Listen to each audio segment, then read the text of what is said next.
Man first legally threw a football in 1906.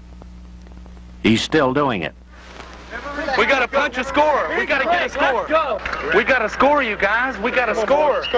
Come on, for once, let's have some pride. Come on now. A lot of pride. We got to get in. Go on, boy. Right 7 flex, 91 pass. On 2, ready? Go outside the tackle and circle in the end zone. Watch the right. Towards the other goal post. Man. Down. Set. Hudson.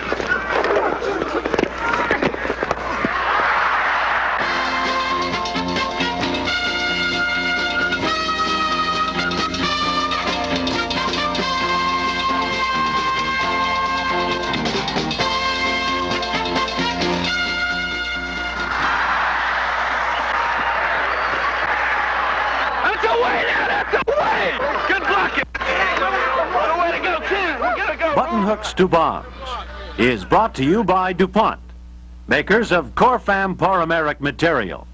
Feel free, you're in Corfam. By Jarman Shoes for Men, the Step Ahead styles. And by your local Jarman retailer.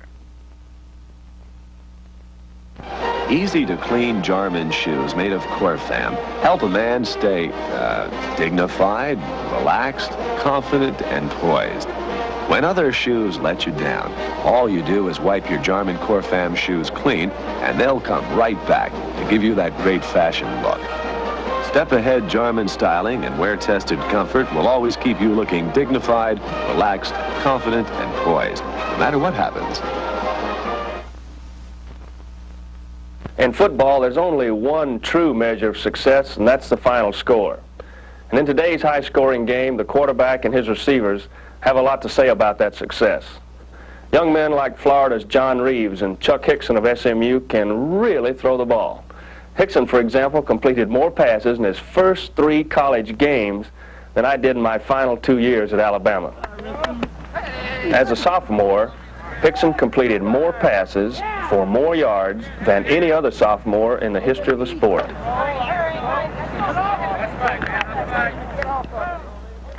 I'm Bart Starr. For the next 30 minutes, we're going to take a look at the man behind college football's all-time leading passing combination. We're going to discover why Sammy Ball became a tailback instead of a shortstop, and why John Reaves shares a dinner table with Carlos Alvarez.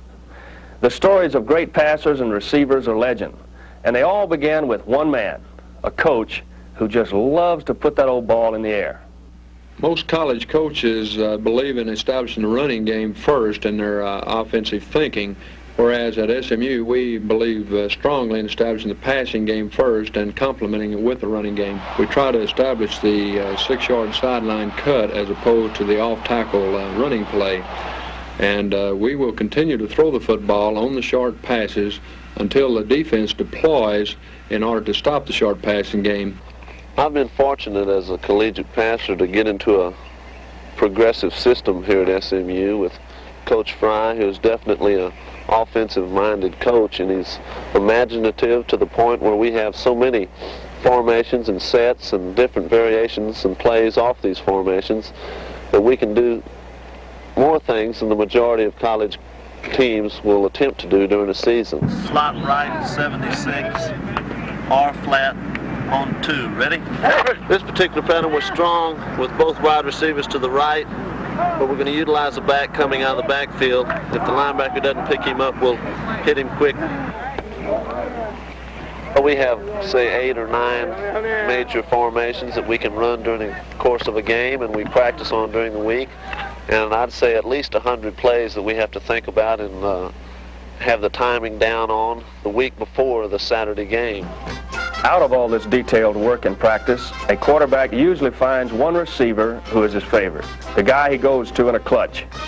For Hixson, his record-breaking first year, it was Jerry Levias. I used to call him Old Flypaper Hands because his grasp of the football, even though it might be by him or even before it got to him, was tremendous. He ran a comeback pattern real well where he'd go up the field 12 or 15 yards and then come back to the ball. And when the ball got there, Jerry could get it and go, and that was his best capability, running with the ball after he caught it.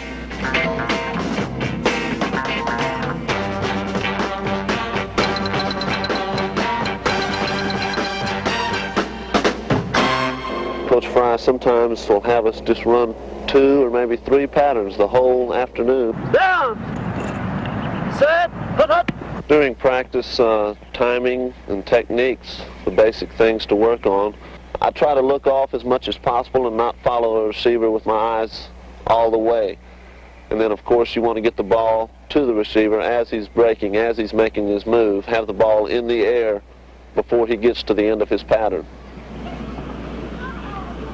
And we have so many passing drills that it presents an opportunity for me to get to know my receivers, and that's the best thing you can do as a quarterback.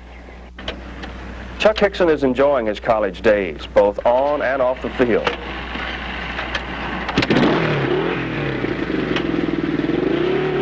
Before he graduates, Hixson is sure to become the sport's all-time passing king.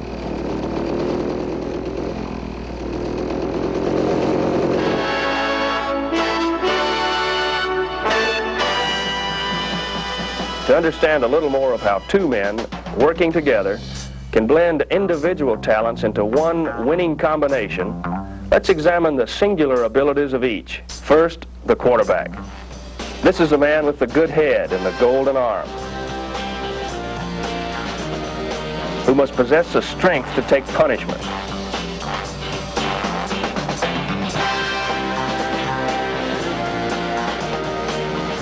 But above all, who must be able to pass, to really zip the ball between defenders to his chosen target.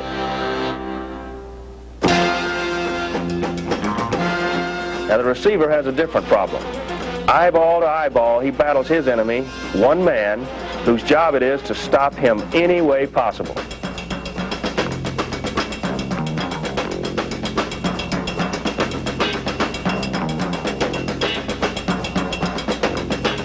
When open, he must hold on to a fickle football.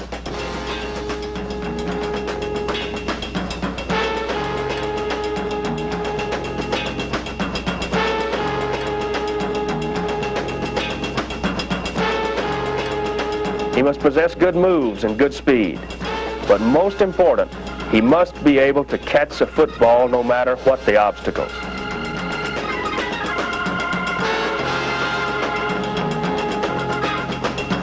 This is the receiver's home run.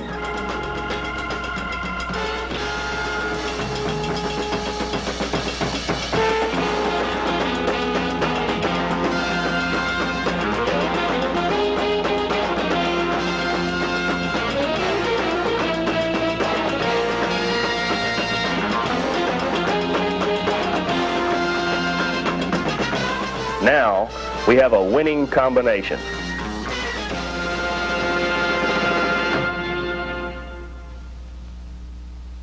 Listen to the beat of the city, to the excitement of Jarman shoes, wide lapels, deep vents, bold ties, shape, color, and Jarman shoes. The romantic sounds of fashion are relaxed, happy sounds. Colorful scarves, corduroy jackets, and the step-ahead styling of boots by Jarman. Jarman Leisurels lead you to the outdoor sounds of fashion. Lovely, quiet moments. That's fashion. That's comfort. That's Jarman.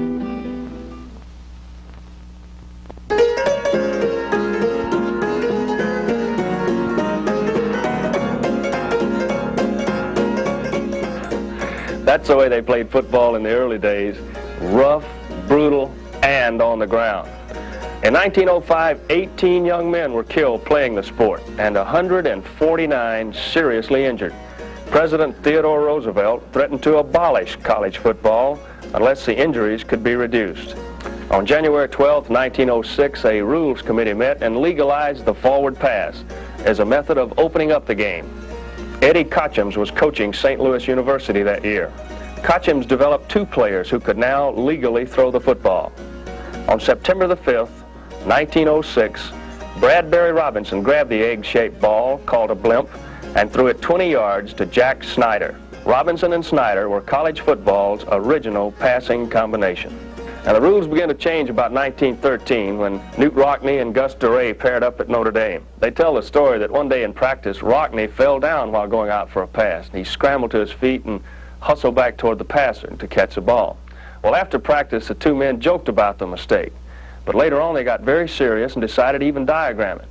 They discovered that if Rockne would run down the field, stop, and come back toward the passer, that the defender simply couldn't stay with him. And so out of an early mistake, a pass pattern was born. And they called it the button hook. Then in the 1935 Rose Bowl, another great combo reached its peak. Alabama's Dixie Howell, throwing to all-time All-American end Don Hudson.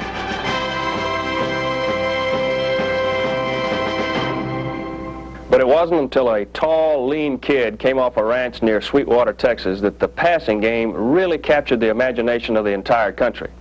This young fella's name was Sammy Ball, and he had the punch of a mule in his right arm. Slingin' Sam came to Texas Christian as a shortstop, but graduated as the game's greatest passer. TCU trailing late in the ball game. Sammy Ball drops back, fakes once, hurls a long one. It's good inside the 10-yard line. Slingin' Sam's got to do it. He hits his man in the end zone for the winning touchdown. Sammy's coach at TCU was Dutch Meyer. Well, when Ball first entered school here, actually he played blocking back off the single wing back in high school. But he had one of the finest throwing arms that I ever saw. And I think he could get rid of a football as quick as any man I ever saw, and he could fake the ball over here and then throw right back over there with a flash of an eye. Pairing with Ball as his receiver was Walter Roach. Well, occasionally, not every time, he would, as we broke the huddle, would say, look quick, and brother, you better look quick, because that ball would be right at your eyeball just as you made your cut. One day when we were working, and one of my favorite sayings was, hit him in the eye, hit him in the eye. And he finally said, which eye, Coach? Sammy Ball led TCU into the first Cotton Bowl and led football into the fabulous 40s.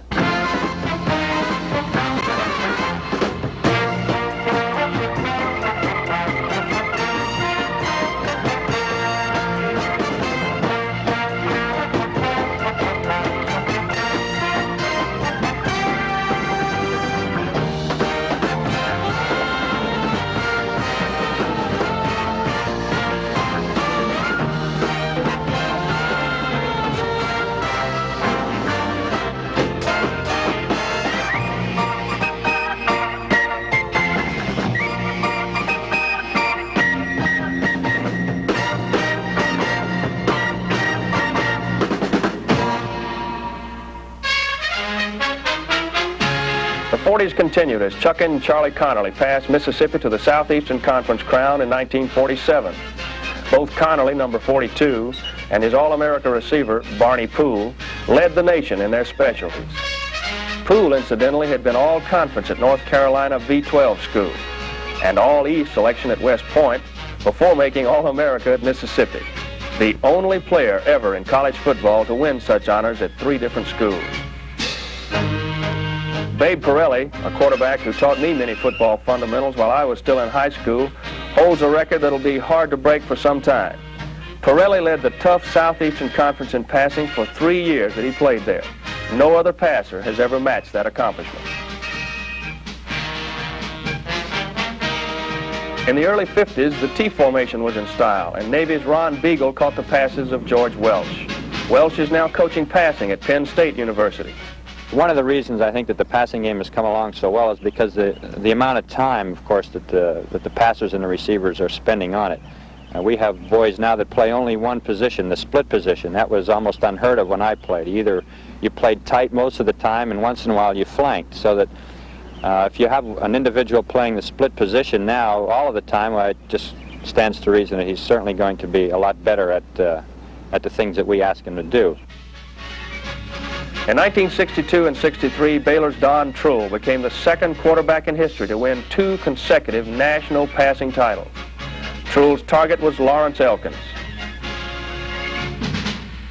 Don Trull and Lawrence Elkins rewrote the records, but every major passing and receiving mark that was in the books at the end of the 1963 season would be wiped out in the next few years.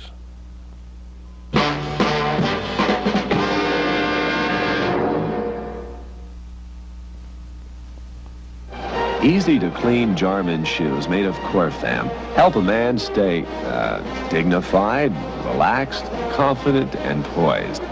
When other shoes let you down, all you do is wipe your Jarman Corfam shoes clean, and they'll come right back to give you that great fashion look. Step-ahead Jarman styling and wear-tested comfort will always keep you looking dignified, relaxed, confident, and poised, no matter what happens. Most college teams, even those with a great quarterback, employ a control-type passing game. Oh, they throw the ball maybe 10, 15 times a game. An exception developed in the 60s when one of football's all-time greats took over the head coaching job at the University of Tulsa. Glenn Dobbs, throwing to a 6'8" receiver named Sax Judd, had pitched Tulsa to a pair of national passing titles in the early 40s.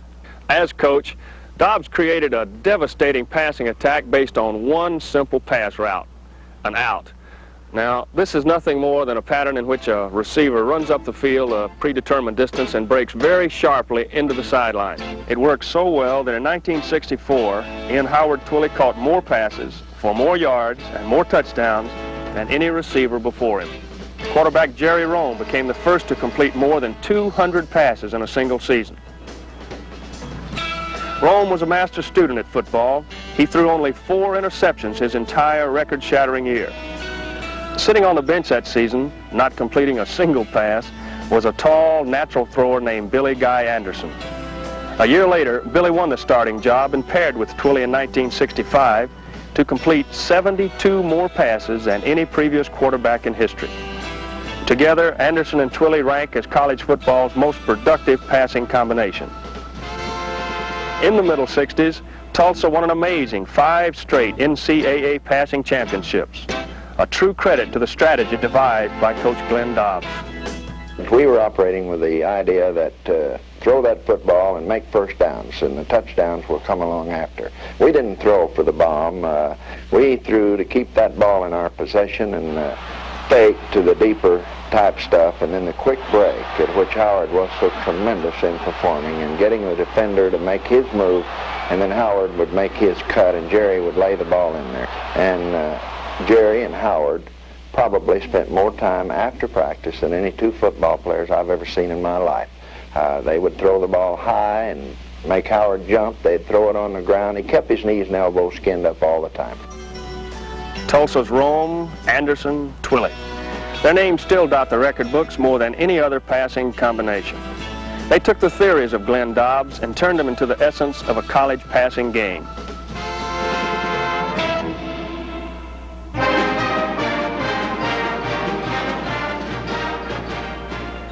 The same year Anderson and Twilley graduated, 2 freshmen, Terry Hanratty and Jim Seymour, met on a practice field at South Bend, Indiana.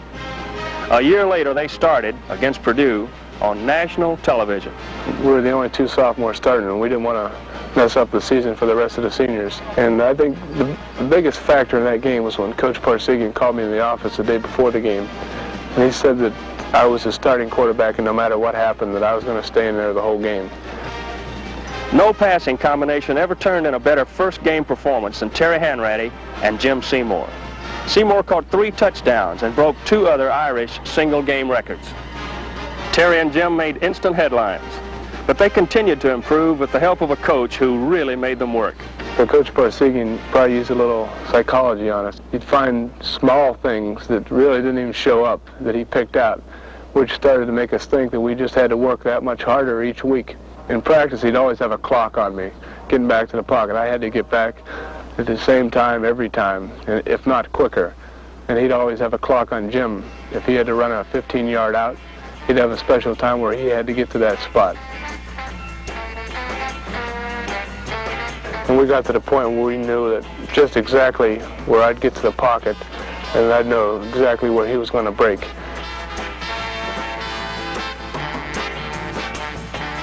Notre Dame lost only 4 games during 3 years with Terry Hanratty and Jim Seymour.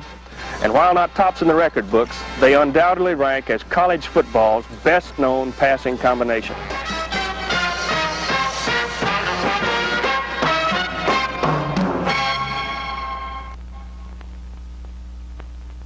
As we've seen, the keys to a winning combination are teamwork and hard work. The quarterback and receiver must know each other's every move, and both of them, not just the passer, must be able to read the defensive coverage. We're going to see a passing coach instruct his quarterback and receiver in reading defenses and keying on certain personnel. To do that, we go to sunny Florida, where Steve Spurrier won the Heisman Trophy throwing footballs in 1966.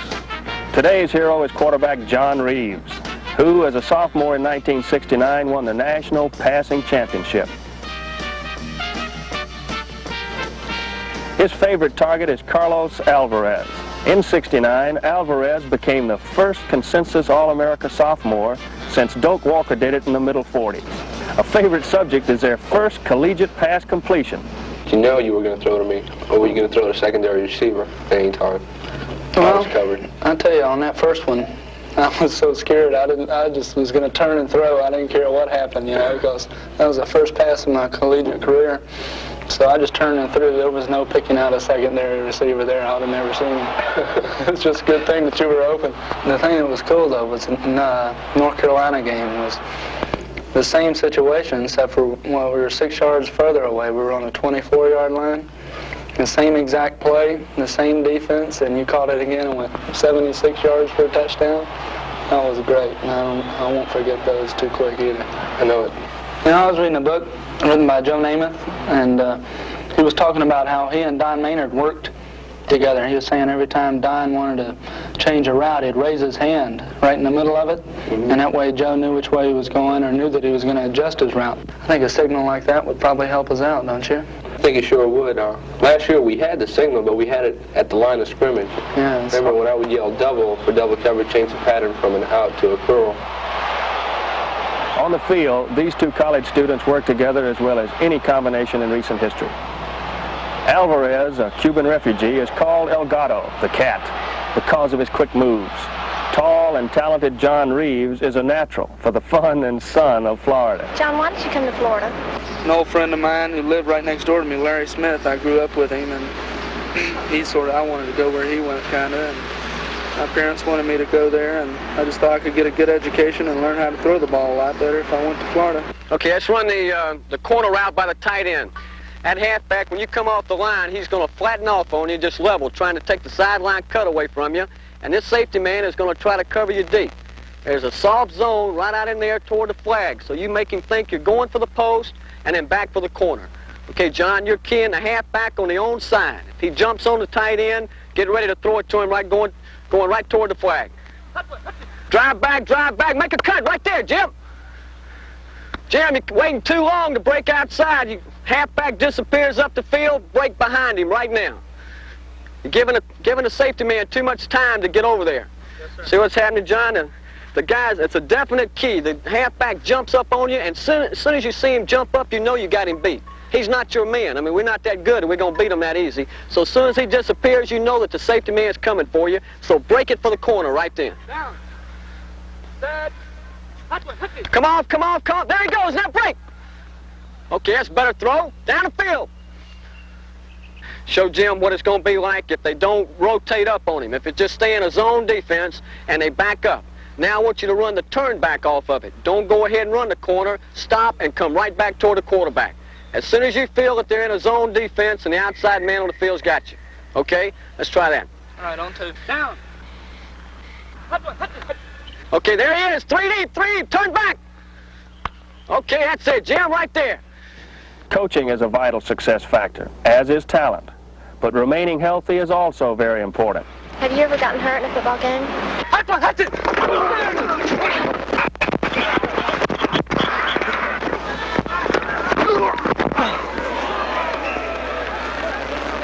remember I ran one particular play and ran into some fella and hurt my shoulder, and some guy knocked one of my teeth out and cracked it a little bit, but no serious injury that kept me out of any ball game. I think the main thing that makes John Reaves the great quarterback he is that in every sense of the word, he's a winner. When John Reaves and Carlos Alvarez are in the game, it's first and goal from anywhere on the field.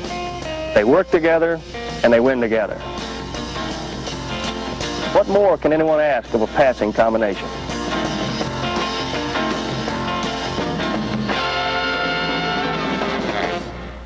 I believe it was Glenn Dobbs who said that a good passing combination is like a good marriage. If you work at it, it'll bring results. The results are history. The present belongs to men like John Reaves and Carlos Alvarez, and the future to some youngsters tossing a football around in their backyards right now. More than 60 years ago, the forward pass saved the young sport. Today, it's helping to make college football America's showcase on a Saturday afternoon.